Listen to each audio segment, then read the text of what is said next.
Hello, everyone. Lawman here, and I thought it might be time to do an owner's review on my Honda Africa Twin. I've had it for, I guess, almost a year now. Um, in this video, this was the first ride that I took on it, other than bringing it home from the dealer. And actually, this is before my son bought his KLR 650, and he's riding one of my TW 200s in this video. And they started to say TW 200 versus the Honda Africa Twin, and yeah, there's no comparison. That AT will run off and leave the TW. In the ride, we start in Scott, Arkansas, and we end up in England, Arkansas. It's just some of the backcountry there. But as far as the motorcycle, to give you a little background, I'd purchased a fifth wheel, and I wanted something to put on the back of it to, when we went camping, to kind of hit the dirt roads and take the kids along. And when I was a kid, my grandparents had bought us a Honda uh, Trailhead, I think is what it was called, 70. I think it was 70 horsepower. But anyway, so I did a lot of riding on back roads and logging roads and stuff on that as a kid. So I kind of wanted something to do that with my grandkids. And that's what prompted me to buy the TW 200. My wife liked it so much that a month later I bought a second one for me and her both to ride. And of course, she doesn't ride a whole lot. But anyway, what I found, I would go places with my son and my son-in-law, and I don't know, roughly what 60-70% of it was on the highway to get to where you was wanting to ride on the gravel. So, and I took that into account, and then they, of course, they were trying to talk me into getting something bigger anyway. My uncle, which you've seen probably if you are subscribed to my channel, you've seen him ride with us several times. He has a Honda Goldwing, so I thought, well, I want something for the best of both worlds. I want something that I can keep up with him on his cruiser and go down the highway, but then if I want to go off road, I can. So I did a lot of research, and I felt like the Honda Africa Twin fit my needs, kind of what I wanted. So anyway, purchased the bike, and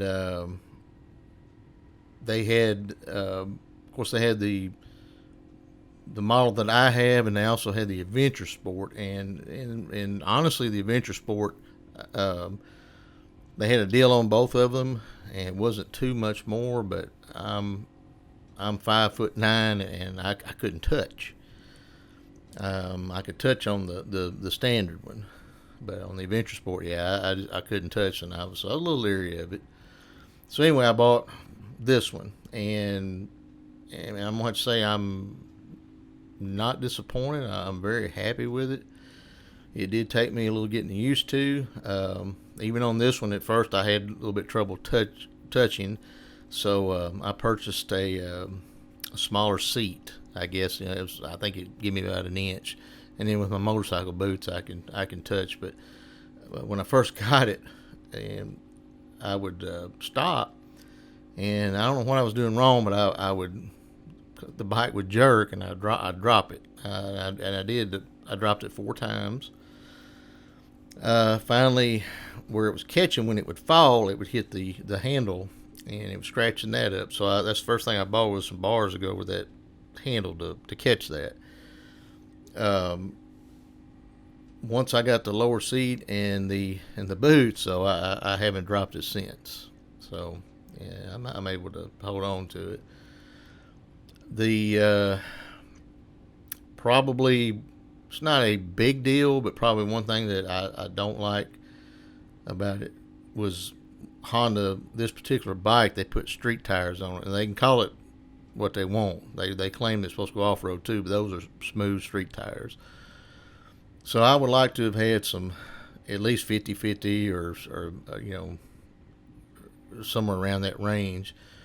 But anyway, I'll make do with these, and I'm not gonna get new ones until these wear out. When they do wear out, I'll buy some what I need, where I can do more off road in it.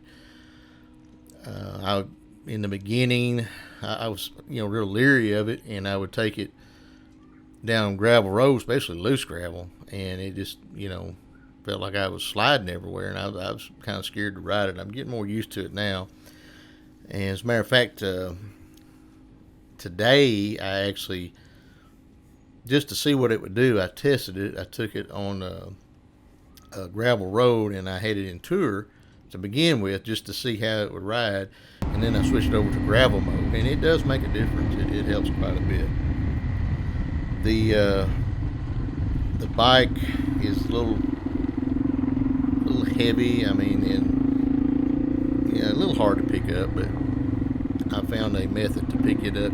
I guess I've heard people turn around doing it with their back to it and pick it up. I tried that, and I have to face it and pick it up. But I mean, it's doable. But if you got it loaded down, you gotta take all that gear off.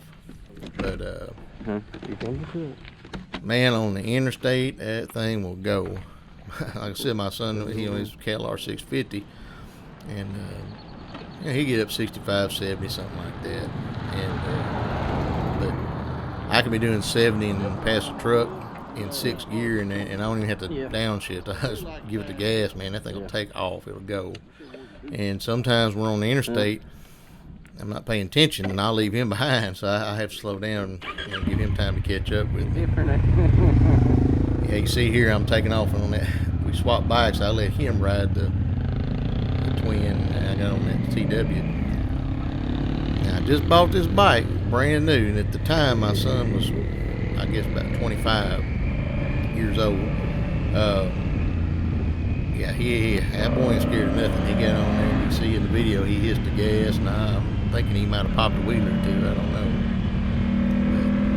But he was a little braver with it than I was at the time. But, he really likes it. It's a good bike. But he likes his KLR too. Now, I can't say anything bad about those bikes. As a matter of fact, his KLR will do better off-road than that Africa Twin, probably, I would imagine. But the twin, like I said, I got those bars go across the handle. I bought some giant loop bags. In the future, I may try to get something a little bit bigger to haul more. I do want to get a rack for the back so I can put some luggage on the back. If you've watch my video, first motor camping trip on the Honda Africa Twin. I've got that tent, which it's flat and it's round, and it pops up by itself, real neat.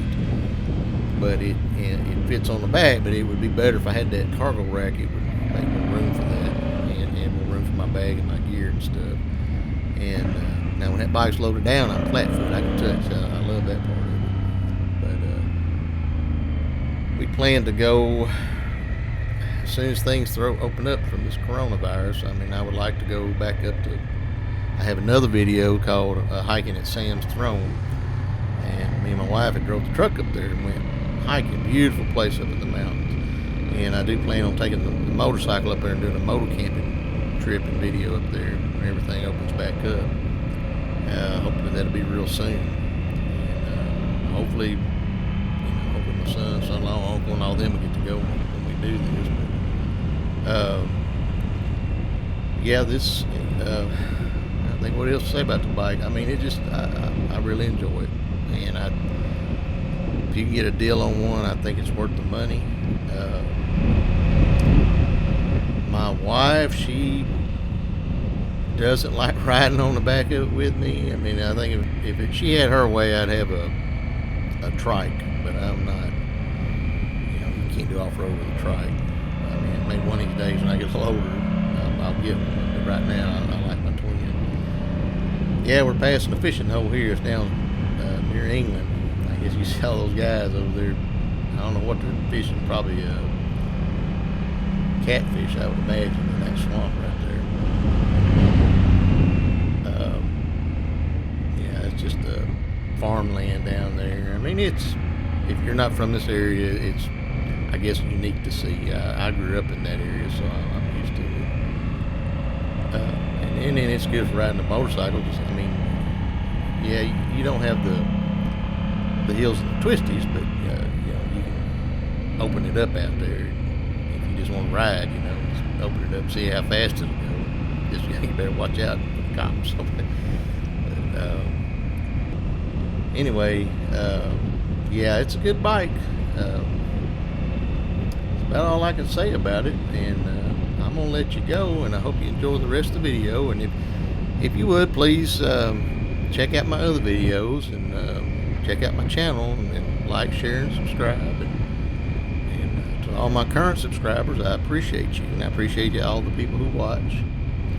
And I have a video coming up. There was a matter of fact, in this same area, there was a movie in 1973 called White Lightning with Burt Reynolds and Ned Beatty. And a lot of these areas where you're seeing here, it was shot that movie in. Well, I have researched it and found a lot of the filming locations, so that video should be coming up. Hopefully, the next video I put out after this one. And it should be pretty interesting. Well, may God bless you, and I'll talk to you in the next video.